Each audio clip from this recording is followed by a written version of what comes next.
All right, today we're going to break down how Michigan is structuring its rural health transformation program. Now, this isn't a deep dive into the federal program itself. Instead, we're taking a close look at how one state is actually putting this policy into practice based on their approved state plans. So here's the number that kicks everything off. Just over $172 million. That's the total federal funding allocated to Michigan. And that leads to the big question, right? How is this money actually going to be used to tackle rural health challenges across the state? Let's get into the specifics of their plan. And this quote, this is really the guiding principle behind that whole plan. This is the vision statement from Michigan's project narrative, and it pretty much sets the stage for every initiative and, every budget decision that comes after it. Okay, so here's the roadmap for our explainer today. We're going to start with the federal framework, the rules of the game, if you will. Then we'll look at Michigan's strategic response. After that, we'll zoom in on two key initiatives, and finally, we'll wrap things up by looking at the budget and the accountability measures they've put in place. First things first. To really get a handle on Michigan's plan, we have to start with the federal rules of the road.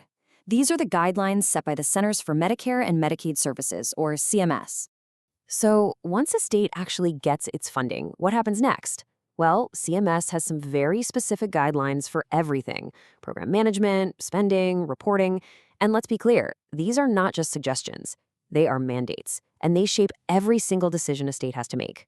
This slide here lays out the key operational guardrails, and these come directly from the CMS post-award FAQ. So states have to commit their funds within the award period. They can't move more than 10% of their money between major categories without getting approval first, and they can't just change their core initiatives on a whim. They need significant data to back it up. On top of all that, they have to keep their admin costs under 10%. The real takeaway here is that these rules force states to have a really clear, stable, and well-documented plan right from the get-go. All right, so given that federal framework, how did Michigan respond? Let's take a look at their core objectives to see exactly how they structured their plan.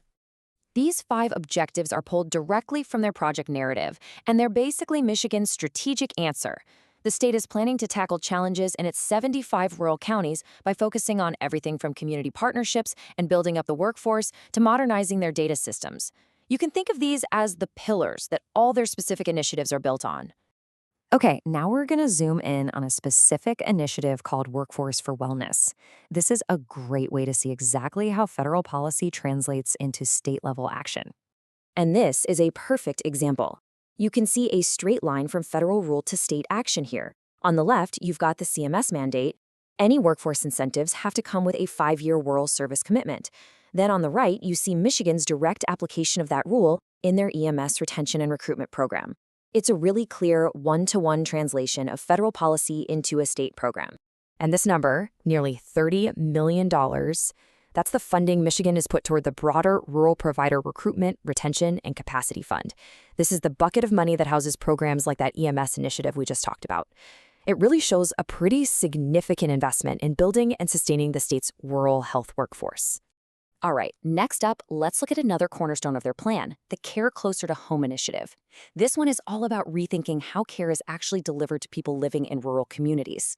So this table, taken right from the state's budget, shows a $10 million investment into something called a hub-and-spoke model.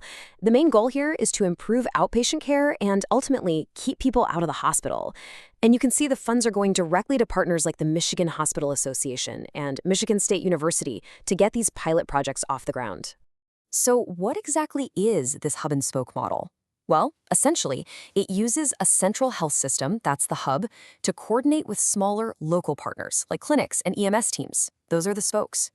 This structure lets them extend the reach and deliver care through things like telehealth, in-home visits, and mobile clinics, basically bringing services directly to where people are. And Michigan has been very clear about how they'll measure success here. The state is targeting a 10% reduction in preventable hospital admissions. They also plan to set up at least 3 new alternative care sites and serve at least 400 patients every year with mobile units by the end of the program. So these are the concrete outcomes they're going to be tracking. Okay, let's pull back now and look at the big picture again. The overall budget and the systems they have in place to make sure all this money is being spent effectively. This chart breaks down that nearly $173 million budget. You can see the largest slice, almost $49 million, is for interoperability in action. That's all about modernizing data sharing and the tech infrastructure between health systems. But Workforce for Wellness and Care Closer to Home also get substantial funding. What's interesting here is the relatively even distribution. It suggests a strategy that doesn't just prioritize one thing, like technology, over the others, but instead invests across the board in tech, people, and service delivery. Now, a notable part of Michigan's plan is a dedicated 5% carve-out specifically for its tribal partners. We're talking over $8.6 million being distributed among 13 tribal nations. The idea is to develop and strengthen culturally grounded health solutions, and it's a recognition of their sovereign status and unique community needs. The budget also shows a really wide distribution of smaller grants. This table just gives you a sample of the dozens of federally qualified health centers, or FQHCs, that are each receiving funds. This strategy makes sure that money gets all the way down to the community level, supporting those local clinics across the state's entire rural landscape. So, how is all of this going to be tracked? Well, Michigan's budget narrative lays out a multi-layered accountability system. You've got state program managers who will monitor performance. All the contracts will have clear, defined milestones. Everything is subject to audit, and they'll have external vendors providing data dashboards to track outcomes pretty much in real time. This whole structure is designed to ensure compliance and, of course, effectiveness. And all of this brings us to a final and pretty critical question. While the plan is detailed, if you look closely, many of the partners who will actually implement these programs are still listed as to be determined. So the real challenge for Michigan going forward will be making sure that as these partners come on board, the state can maintain consistent standards, track progress uniformly, and actually achieve its vision of transforming rural health for every single resident.